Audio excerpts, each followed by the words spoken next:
Do you think it was a failure of execution, or was it something to do with the method that got you? Probably a little bit of both, I guess. We moved the ball reasonably well at times and didn't move it well at other stages of the game. We weren't able to restrict them. They had 60 inside 50s, I think, which a bit of a focus going into the game, try and restrict them to a fairly low number. They've been very good in that area all year.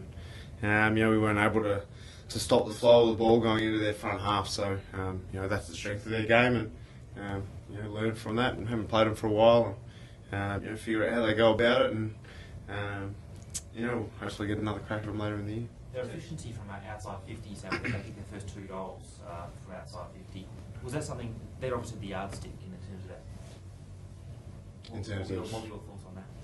Oh, they kicked a couple of goals from a long way. I don't think it had any significant impact on the game. Obviously, they kicked straight early. They had a patch through the middle of the game where they missed a few shots, but they already had scoreboard pressure on. I think, we missed some opportunities early in the game, which had a little bit of an impact. And once it's 4 or 5 goals to 4 points, it means that we probably have to start changes and things, which is not ideal for us. So if we could have put a little bit of scoreboard pressure on them and kept the game a little bit closer, then it gives us a chance. Whether that would have been enough to actually win the game or not, we'll never know. But I think that if we had have taken our chances early, it certainly would have got the game played in a different sort of manner. In terms of the game plan and how it stacks up against the Pies, is it something you might have to tweak?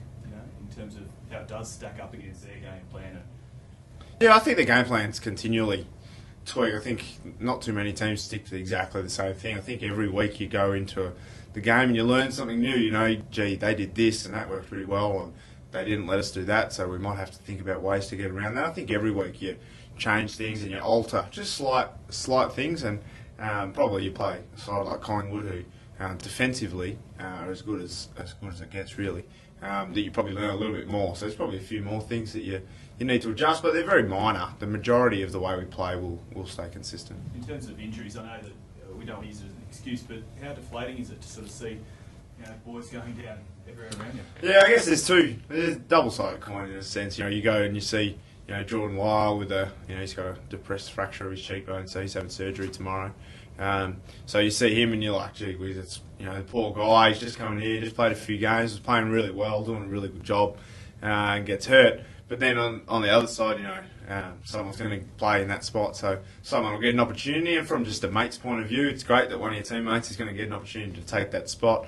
From a team point of view, obviously it'd be great if we had our best 22 out there every week, but we don't have that. And I think that the strength of our system, which is probably going to be a lot of talk about the system that we use, it's great experience for some of these kids to come in and play to the system and see how they go, and they learn huge amounts. I think some of the kids that play on the weekend, the young guys, we had I think 8 or 10 guys that played less than 20 games.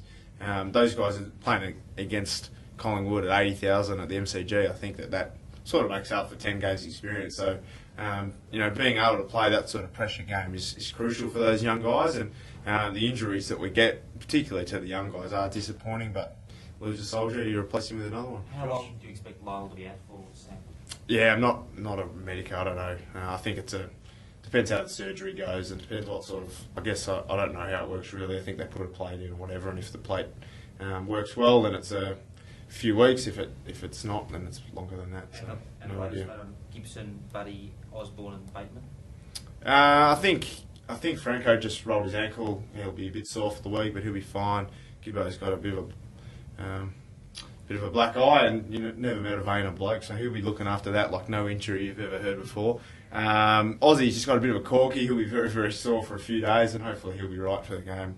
Just find out later in the week. And who's the other one? Chance. Chance was his ankle.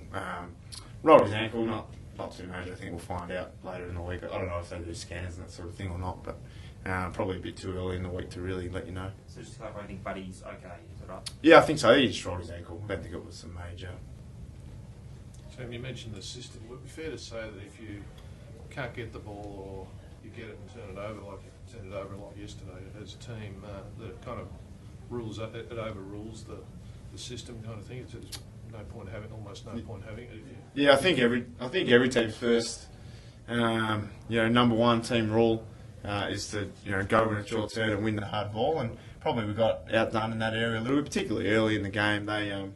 you know, they were very good at stoppages. I thought Jolly was significant in the first quarter. I thought our ruckman really battled later in the game to come back into the game, and both made really good contributions for us. But I thought Jolly was probably the dominant big man early in the game.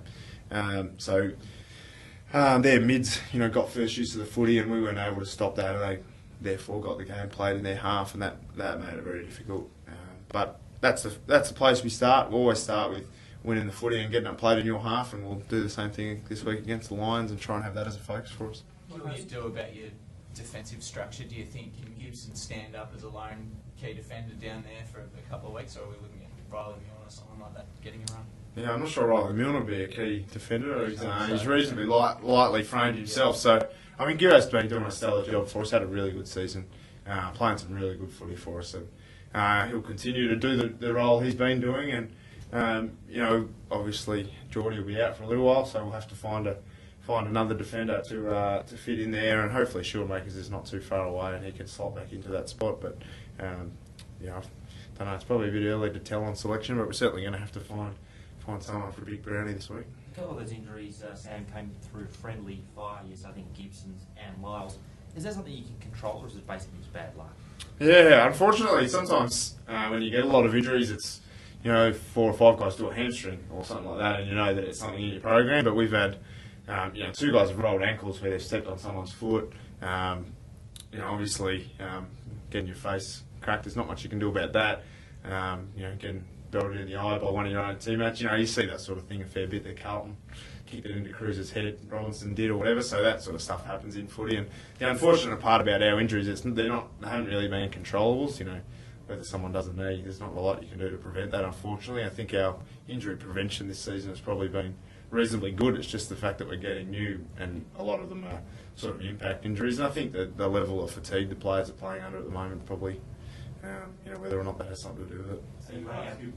So you ask you about the sling tackle issue, and obviously Jack Trengo's copped a little bit of heat today, and he was actually rewarded with a free kick on Friday night. Is this confusing for the players? I'm not sure. I haven't spoken to other players about it. I think if you hurt someone, you're in trouble. If you don't, you get away with it. So it seems pretty simple. In terms of the match review panel, you're confident with Brent Guerra. I think there was a bit of a high bump at some stage during that match. I haven't heard anything about that, so that's honestly the first I've heard of it. So I don't know.